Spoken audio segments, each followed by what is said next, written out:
Our third speaker for the session is Dr. Tony Blakely. Dr. Tony Blakely is an epidemiologist and the head of the Population Interventions Unit at the University of Melbourne. His research focuses on assessing the impacts of interventions on health gains, health inequalities, and health expenditure. He also led the modeling for the New Zealand government of its endgame policy that has subsequently passed into legislation recently. So thank you, Dr. Blakely, for joining us. I think you're in Australia right now. It's really early. Very early. Yeah, feel free to start. Thanks. Okay, thanks, Ruoyan. And thank you, Molly, and the organisers of the CAsToR presentation. Let's get underway. So I have no declarations of receipt of funding from tobacco or vaping industry.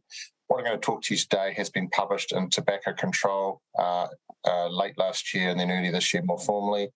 My co-authors are there. I notice that Richard Edwards is on the call. And what I'm going to do is focus in on the inequalities aspects, and also I've been asked today to focus in on some of the uncertainty aspects. Spoiler alert, partly, there's not the only reason, but resulted in New Zealand actually legislating this. So New Zealand is doing it. We are going to denicotinize.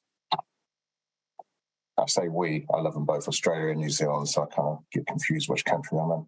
Right, here are the objectives of the presentation, is to estimate the health impacts of smoking prevalence, mortality, and health-adjusted life years, and the cost impacts, health expenditure, so future health expenditure and income productivity, how much people's income changes using unique linked data sets we have available in New Zealand and attaching them to models, of 5 tobacco endgame strategies, all implemented from 2022, 2023 onwards. They're going to be implemented a couple of years beyond that, but the idea is the same. And those policies are denicotinize or very low nicotine cigarettes of all retail tobacco, denicotinize plus media. We're going to largely ignore that because it's so little difference from the first one. 95% reduction in retail. Tobacco 3 generation, where in the model it was people born after 2006 can never legally purchase tobacco, and then all of them combined. I'll largely focus on the combined one today, but you'll see the denicotinization one alone. All right, let's get straight into some nitty-gritty here. So we've got these policies, and here in red are the key input parameters to this modelling. So for the denicotinization, which is the big one, we used a little bit of RCT evidence, but that RCT evidence doesn't really tell you what happens when a whole country is denicotinized versus people in a trial who can still go out and buy tobacco at shops.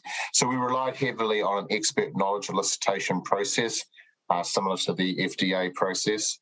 And where we arrived at was a 90% reduction after 5 years. So you go down to only 10% of the original initiation rates.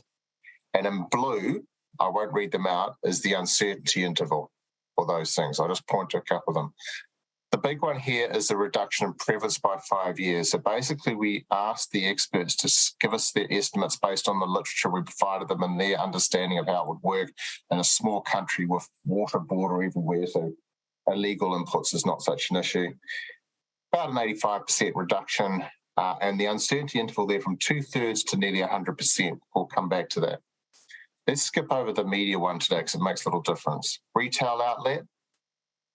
We've done previous work on this, Frederica and ourselves, using value of time to work out what would happen if you reduced retail outlet density and people had to travel further and you costed that. So the cost of your extra time to go and buy the cigarettes. 19.2% reduction initiation and spread across probability of quitting and probability of switching to vaping. New Zealand has reasonably liberal access to vaping, arguably too liberal, so not dissimilar to the US and the UK. Smoke-free generation, basically a 90% reduction initiation by 10 years after the implementation of the policy.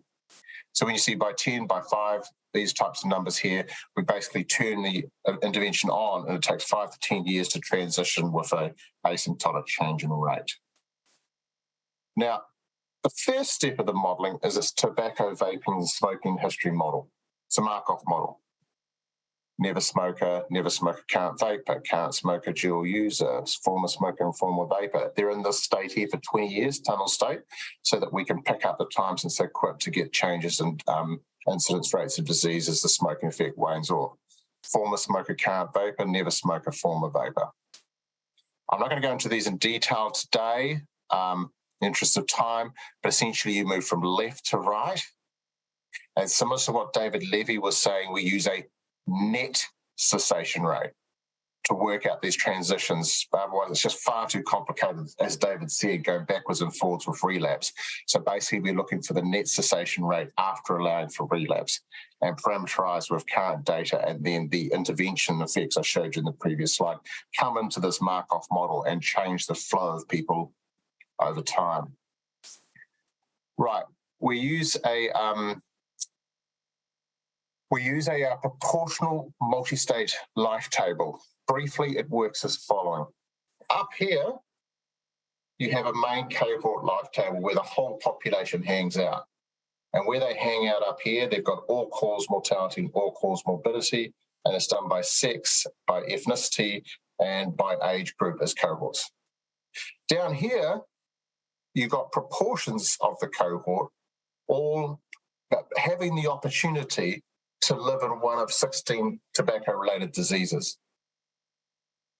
And then what happens is down here, you see changes in incidence rates of diseases based on smoking rates and vaping rates.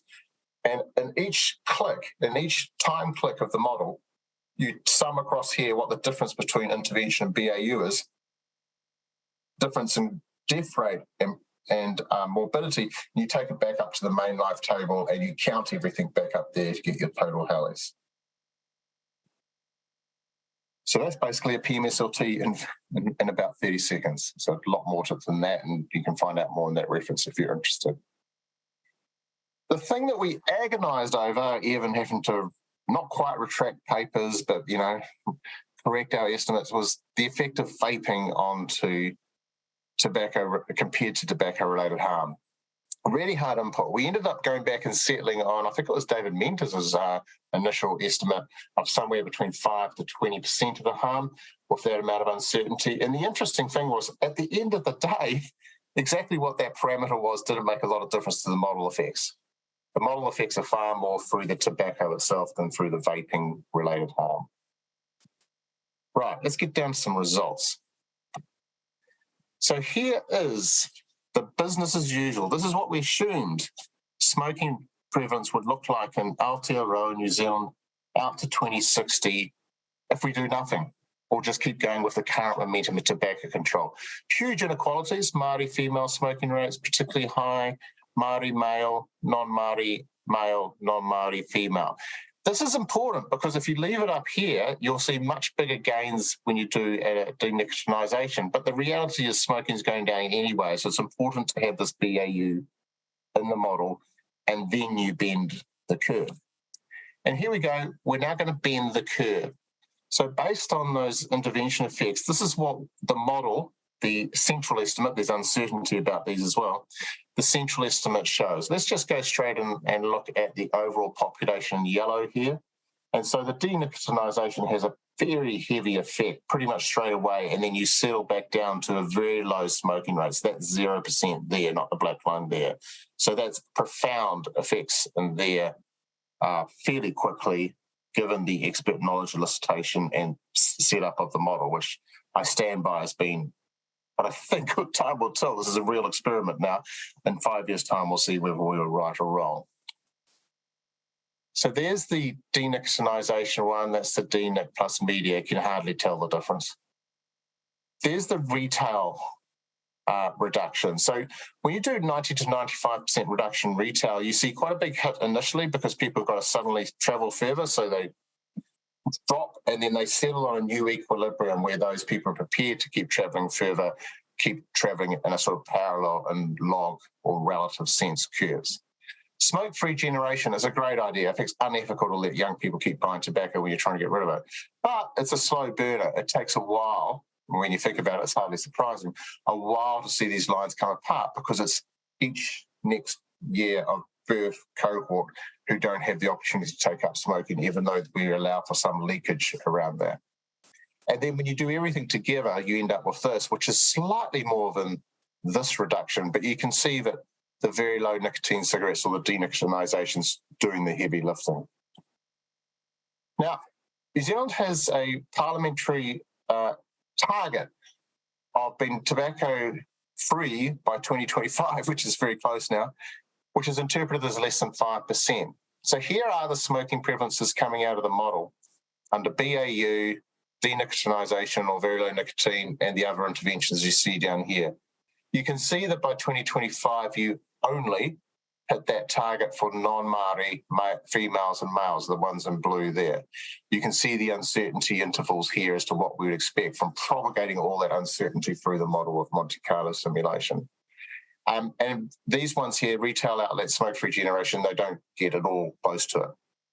If you relax your timeline and say, well, okay, let's accept it by 2030, then you do see all sex by ethnic groups, so Māori being the indigenous population, New Zealand about 15% of the population, all of them hit less than 5%. So it achieves the goal. That's pretty important. That's message one. Here are the health-adjusted life years. So these are not quite the same as what Dave and David were talking about life years. These are the health-adjusted, so penalised, if you like, for quality of life and disease. These numbers are big.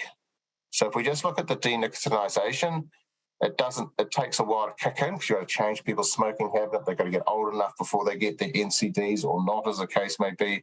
But over the lifespan of the New Zealand population, you're talking over 500,000 Kelly's gain from denicotinization alone. And it gets a little bit more when you do everything combined. But because this one has eaten up most of the health gain, you don't see much marginal effect of putting retail and a reduction on top of that. It only goes up a little bit. You can see the uncertainty in here.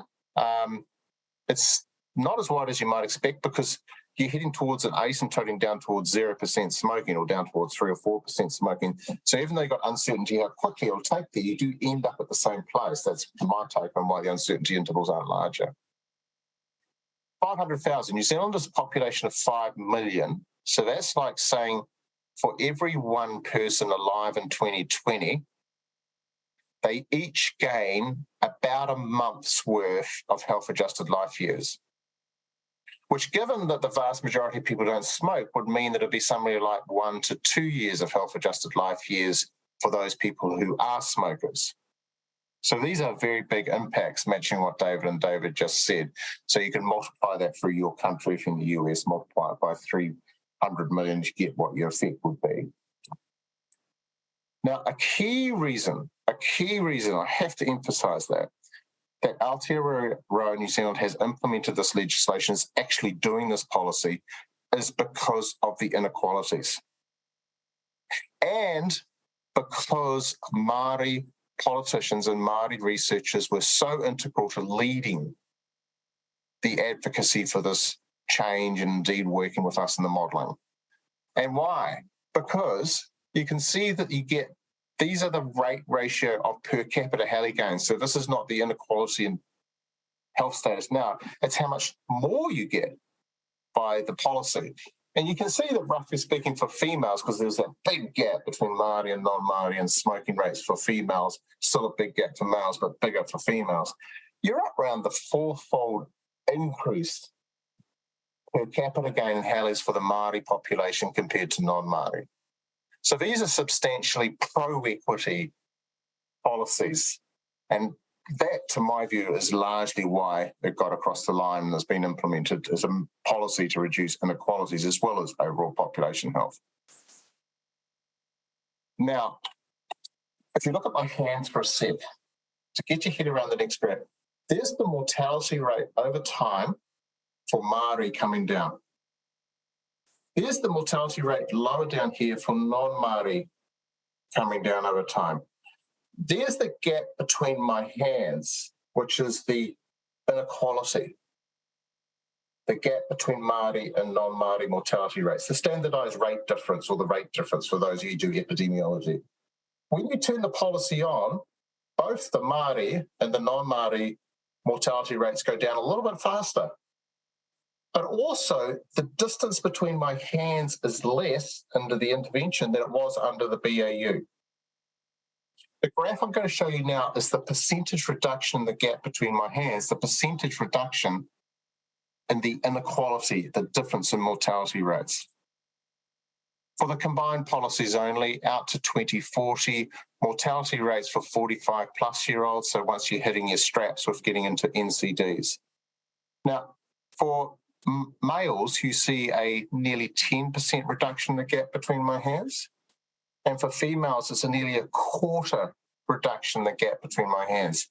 I have never seen as much reduction in inequalities, and I've modelled hundreds of different interventions over my time.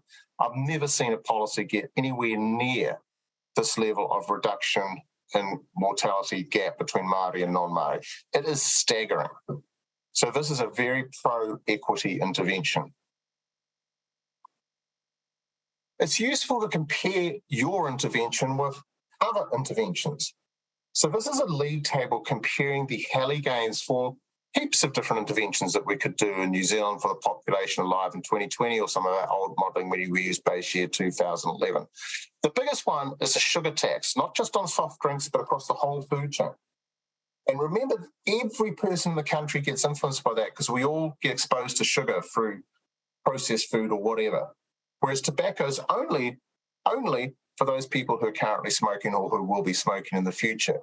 That all said, even for this policy, which comes out as the biggest, the combined one is only just slightly behind. So this is a massive policy as far as its health impact. In green here, I put in two interventions that we highly trust. When we speak to politicians, we always talk about the green ones first because they're used to that. And we know that these are good interventions. So here's your colorectal cancer screening, really good intervention. Tobacco endgame strategy gets you 5, 6, 7 times as much. So that's how big it is. And this is a really good intervention too. It's tobacco tax of 10% per annum for 15 years, gets you that much, but it's not getting you anywhere near as much as taking the nicotine out of the tobacco. In our modelling, we also do the health expenditure impacts and the income productivity impacts. I want to just pause and look at them because I know from the discussions that happened in Cabinet to pass that legislation, this mattered. Because the Minister of Health could not only think in terms of the health gains and the health inequality reduction to argue the case, but also could see, oh, and my health expenditure is going to reduce, so I can, obviously I'll keep spending the money in my budget, but now I can divert it more to dementia care or to youth programs or whatever. But once you can also quantify, because people who don't have disease keep earning income for longer, that's how the model works here, you can then turn to the Minister of Finance or the Treasurer and say, hey, and look, we're going to increase the income earning of the population, which means you're going to get more tax to spend on other programs. Very briefly, we're talking in New Zealand dollars, so this would be about 0.8 billion US dollars. You're seeing this sort of gain or reduction in health expenditure savings over the next 20 years, or 6.4% of all the money spent in the health folk. And on the income side, you're seeing roughly the same numbers of increase in income over the next 20 years, and maybe about 25% of that will come back as tax to the government. So these types of numbers, not going to dwell on them anymore today, they are important for assisting that policy thinking. Right, I'll just do sort of reflections on uncertainty. In the paper, we say a key principle of study is that even if as a research community we do not have ideal data, decision makers still have to make decisions and need the best estimates we can produce.